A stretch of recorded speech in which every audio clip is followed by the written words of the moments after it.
what is your daily routine before and after market opens? One of the things that I really struggled with, particularly when full-time ako, and I was managing a fund at the same time, plus I was also teaching, was being able to multitask. And believe me, it's hard. Nakakabalo siya. Really, it is.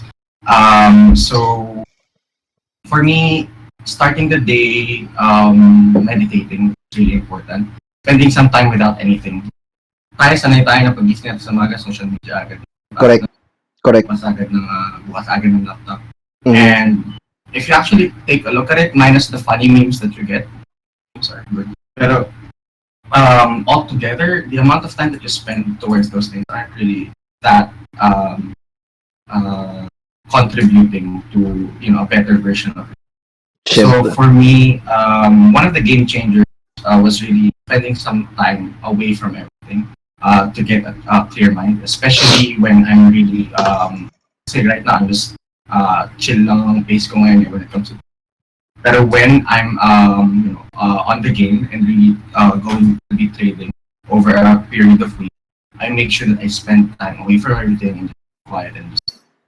I'm just recently studying and learning how to do it, pero it's really helpful in clearing and starting the day right. Pero from there, dati kasi mahilig ako sa gabi ako gumagawa ng trade.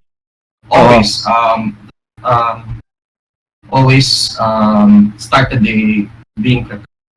I know si Cap really is a big advocate of this. You are how you prepare, or hindi ko alam yung exact na term na sinasabi ni Cap, pero your ability to perform is highly dependent on the way you prepare.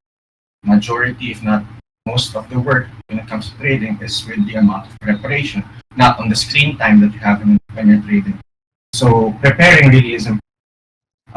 Being able to identify the things that you should be doing, the setups that you're looking for, how much you should be allocating. Because if you're not prepared, if you do not know what you're doing, there's a high chance that you will be biased out of the trade, and the outcome or the quality of your trades would really very, very. For me, that's really important. Say, if you don't know what you're doing, you're basically just gambling and risking money and just giving it away. Yun. Tamang-tama. Pasok na pasok sa mga from Sir Gabby Greeng. Ito medyo technical to. If you could trade one pattern, what would it be? One pattern, what will it be? For me, it's the signature setup that I always teach to my students. Swing failure pattern. It's a bounce setup. Basically just a bounce of a level of support. Pero it's just a different variation. Pero for me kasi, whether the market is bullish or whether the market is bearish or trading sideways, there will always be opportunities for bounce. Mainly bounce. Ayun, so swing failure pattern, guys. Bounce setup. Isang malapit doon na bounce setup. Iris Joy ko, if you are given 4 hours every single day to allot for your trading journey, what is the thing, or can be a combination of 2 things, you will do repeatedly that you think can drive your trading career to success? First would always be, a lot of people think na pag nag-start ako, or sa common misconception, pag gumagawa ka ng trading plan, latag ka agad, dito na magagad. Pero me, when I prepare, whether that's in the evening or I take my trade, always make it a point to look at what I did past. What I did, I'm very, very much aware mga kabalastugan na ginagawa ko or mga ginagawa ko yesterday, the week before. Because sometimes it develops may certain patterns that pop up every now and then, and it's important. When you're starting out, you get to rid of them. And even when you're trading for an extensive period of time. Kasi what you allow to persist will continue to be there. Sure, may mga maliliit-liit minor mistakes that will be there. Pero there would be a more biggest, I believe, biggest challenges or biggest demons that you have to fight in trading are usually already there for an extended period of time. Either for a successive period of days, weeks, or months. Whether you're always, FOMO in a trade, you're over allocating on a trade, or you're getting hyped a lot, you don't, you get into a trade without a trading plan, etc., etc. usually it spans out and meron kang pattern na makikita na lagi mo siyang Mhm. hanggang sa dumidiin na siya sa utak. So for me, it starts there. Being aware of the stuff that you did wrong and being able to identify what you should do to prevent repeated or you yourself repeating that. And of course, another one I believe that will help you grow as a trader is to make sure that you are kumbaga, prepared in a sense na you identify the things that you will be doing. And if these things don't happen, it's fine. For me, ako, yun yung pinaka importante, yung letting go talaga. Letting go of or being at peace with you losing from time to time or for some traders at the time. As long as your management is at on point, that is okay. You have to be comfortable with that. But another thing is also being comfortable with times wherein you will be missing opportunity because we're human. Correct. A lot of times we will be away from the keyboard or we already have a training plan and it misses. It's very easy to compromise and just okay, teka dito dapat yung entry ko. Pag nag-break out dito, ayun, umangat na siya, up na siya ng 5%, masyado na ako exposed kung makatok. Bibili ako. Diba? Yung mga maliliit na ganun, it's really important that you find ways to get rid of that. And the number one thing that you guys could do, our listeners, is to really stick to your plan. If it's not in your plan, don't trade. Yun. Next thing. Di ba? Simple lang. Simpleng-simple lang. Ano? Ito naman, kanina, tinanong yung worst advice. Ano? Ito naman, yung kabilang part. Sabi ni Robert Angelo, Datan, what is the best piece of advice you received that makes the turning point of your career? Specific advice that I received from Charles Lim, always look at the bigger picture. It's easy. Bigger picture lagi. Lagi nga sa akin, parang sarang plaka paulit-ulit. Bigger picture, Correct. Paulit-ulit. Kasi, for me, madaling bilang tao or, as a trader, that's also finite and human. With emotions and all, making mistakes.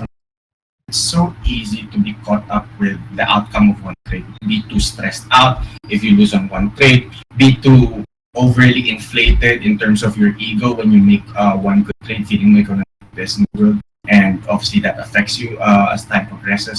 Pero it's understanding that the stuff that you do right now just contributes to what you're looking forward to in the future. No matter how hard you're struggling with right now, no matter how you lose, it's just one particular spec. Isang particular na araw lang yan over a huge period of days. Thousands and thousands of days that are waiting for you. So if you allow that to get in your head, it's gonna tapos ka talaga kapag ka ganun. So think 10 to 20 years, diba? If you want to stay in this game in the next 10 to 20 years, your plan, your strategy should be for the next 10 to 20 years. More on adversity, talagang intangibles. Gusto ko yung mga tanungan itong mga ano to eh. Pero kasi yung iba, nasagot na kanina. Nakakatawa naman to, merong isang nag-send ng question. Ang natanong niya, DMC, whatever that means. Guys, again, we are discouraging questions like that, yung mga focus on stock recommendations, etc. So, as I've said before, marami ng mga, marami ng mga iba dyan na nagkakandak ng mga ganon, stock reco. So, this is Trading RX, not an avenue for that. So, might as well dun nyo itanong yan. So, para at least segmented tayo, di ba? Ito maganda. What is your greatest fear as a trader? Greatest fear, I'd say, is losing love. Say for me, you gotta love the game to be good at it. The moment that you no longer, sure. And when I say in love with the game, there will be days na sumaring ka talaga. There will be days na you don't want to. Kumita ka na nung nakaraang linggo. But there's gonna be lots of compromises there. Pero you have to, in terms of commitment talaga, not lose out. Kasi the moment that you take small compromises, you're dahan-dahan of certain things that would prevent you from staying good and performing at the level that you are in, or from progressing. Ayos. Okay, from William Dane. Losing trade is normal. Losing on a trade is normal, but do you still have bad trades?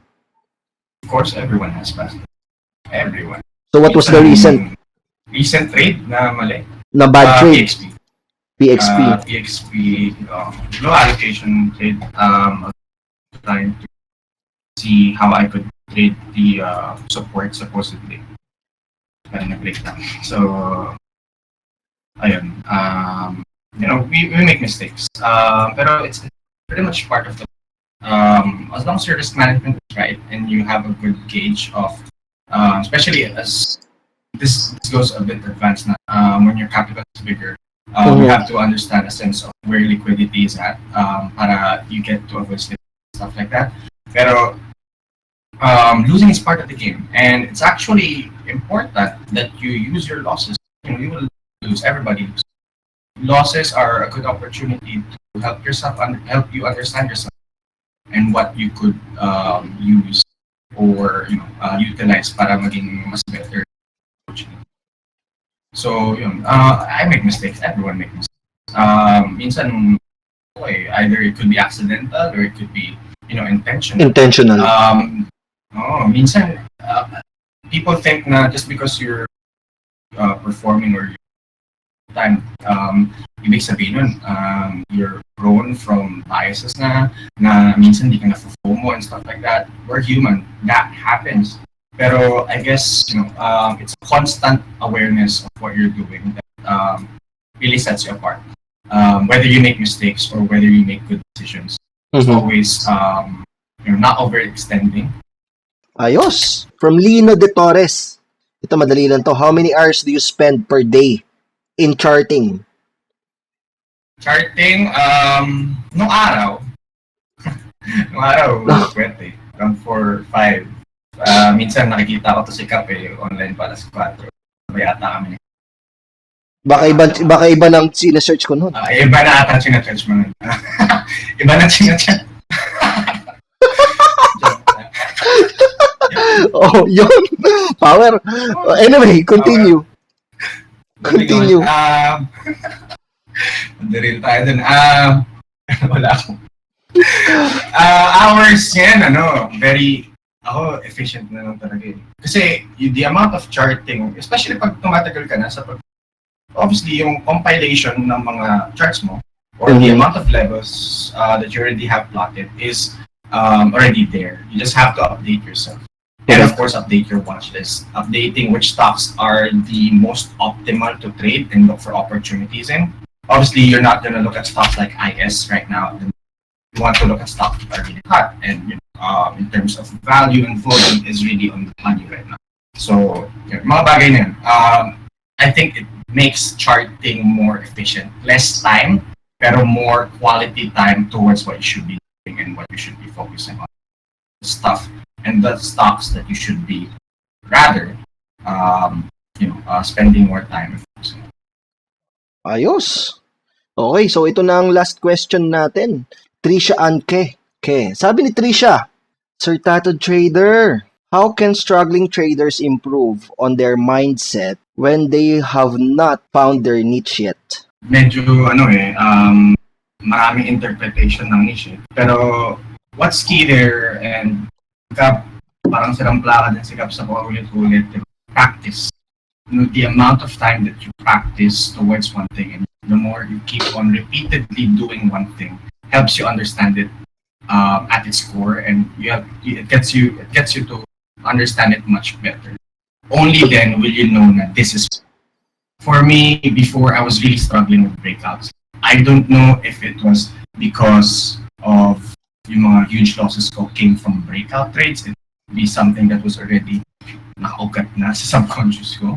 But for me, when I got into the setup that I really like to perform in right now, which are bounce trades, nung araw, when I was starting out, it really was hard. I had to make a lot of adjustments, minsan masyado type, etc. My entries were really shit. Pero what really got me to the point where I understand na, uy, ito yung sa akin, ito yung niche group. Okay ako when I do this. Or what really got me to that point was continuous repeat practice. Okay? When you look at, if we take it to another level, para mas maintindihan ng mga listeners natin. When, say, we're looking at people who want to do basket, okay, they don't just, figure out, okay, mag-guard ako, ganito, or sometimes, yeah, based on the way that they look or the way that they're fit in the body, that is the case. Pero it takes repeated practice for you to be able to identify what you're going to be good at. On other fields, such as poker, some people prefer to, be aggressive. Some people prefer to be more passive, more protective, only gunning and taking hands when the accuracy of them actually winning out of that hand is good. It's a matter of preference. Pero what keeps you what gets you there is really practice. Especially for the starting traders, wag kayo masyado magmamadali na kumita. Huwag kayo masilaw sa mga tao na kumita. Yung savings nila, napatriple nila, 2 months. Kamustahin nyo yun after 6 months, 1 year. Kung nagtuloy man siya ng trading, baka hindi yung mahanap. Diba? What you want to do is to find, a certain niche, which is, the way you do that is through practice. And you cannot and you will not be able to practice well if you're risking your whole savings account in that practice. Okay? Diba? People who study or medieval Japan, if you're practicing sword fighting, hindi ka agad bibigyan ng trainer mo ng kanan. Yun. Hiwa-hiwayang kayo dun. Tama. Kawin lang muna. Kawin lang.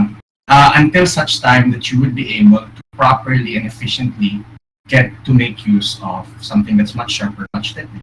Same goes for trading. You do not put your entire life savings on the line. You don't put a huge amount of finances towards practice. Correct. Okay? Best always is to, take some time. Yes. If you're starting out, don't look at it in, okay, kailangan 3 buwan, ganito na ako, kailangan. I've seen a lot of people, ganun kaliit yung time frame nila eh. And they just, have a hard time. You have to widen your perspective and, try to work on practicing until you really get it. So, yes, practice. Again, papasok din dito yung sinabi mo kanina na look at the bigger picture. Diba? Ano ba naman Brad yung 6 months, 1 year ka todo practice, diba? If you're gonna stay here in the next 20 years. Wala yun. Diba? Hindi makikita yun. So, practice. I'm really salamat at ito yung sinabi mo. Kasi, ayan din ang advice ko sa mga nagsisimula pa lang na mga traders. And very good yung analogy about anong tawag dito, hindi ka mo nabibigyan ng totoong sword. For my students, I use the analogy naman of pag baby ka, hindi ka pwedeng pakainin agad muna ng kaldereta. 'Di ba? Step by step tayo. Doon ka muna sa mga gerber moves. 'Di ba? Saka kumain ng kaldereta, ng kare-kare kasi hindi mo talaga pwedeng pakainin ng ano. So practice. You can only fight the way you practice. Ang dami eh. And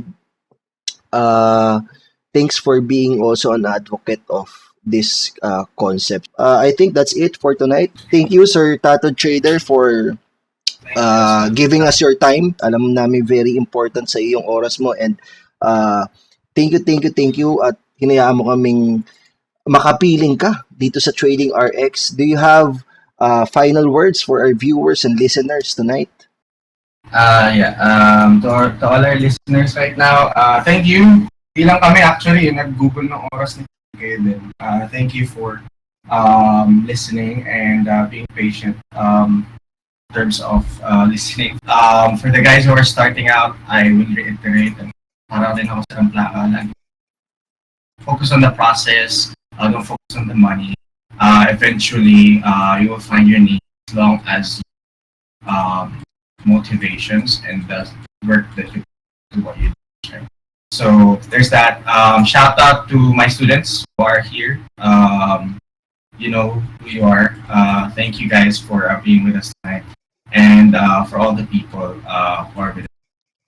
Thank you, Kap, for the opportunity. Grabe, idol ko si Kap dati. Talagang hindi ko in-expect na abot tayo sa ganitong level. Nako po, may mga paganyan na. Pass off na. Siyempre, idol ka din namin, di ba?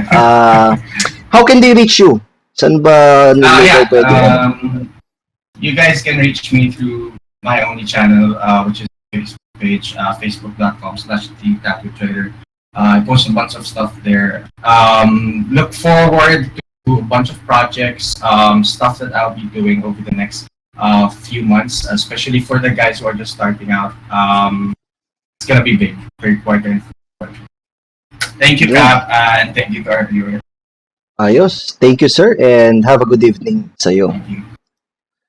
Okay, so guys, ayun na naman. Isa na namang matindihang trading RX ang naganap tonight. And I hope marami kayo natutunan kasi definitely marami ako natutunan tonight that I can apply sa trading ko. And siguro ang isa sa pinakamahalagang anong tawag ko dito? Pinakamahalagang nakuha ko tonight is this. Ayan. It's not about the money. It's about the game. So from my idol, ito, fictional character lang to from Gordon Gekko, ano? It's about the game. It's about your love for the game. Money will follow. It's a byproduct definitely of your efforts, of your process. I always say that you are the product of your process. If gagalingan mo yung proseso mo, sabi ni Messi, no, trust the right process. No, follow the right people and read the right books. So, love the game. Sabi ni Sir Tattooed Trader. Okay, so again guys, see you sa susunod na naman na Trading RX natin. So, magkita-kita tayo. Meron tayong mga naka-line up ng mga guests in the future sa mga succeeding episodes and sana hindi kayo magsawang makinig sa amin. Ayos!